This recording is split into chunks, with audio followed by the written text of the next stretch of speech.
காவிரிப்பாக்கம் காவல் நிலைய உட்பட்ட அத்திப்பட்டு ஊரை சேர்ந்த விவேகானந்தன் என்பவர் மக்கள் தேச கட்சியினுடைய மாவட்ட செயலாளராக இருந்தார்.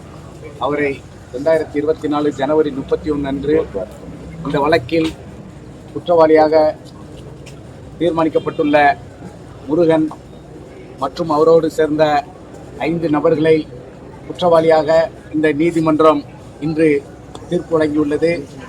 இந்த வழக்கில் விவேகானந்தன் என்பவரை கொலை செய்ததற்காக ஆயுள் தண்டனையும், இறந்த விவேகானந்தன் என்பவர் பட்டியலினத்து பறையர் வகுப்பை சார்ந்ததால் அதற்கு 3 ஆண்டு காலமும், 147க்கு 2 ஆண்டு, அனைவருக்கும் தலா 1000 ரூபாய் அபராதமும் விதித்து தீர்ப்பு வழங்கப்பட்டுள்ளது.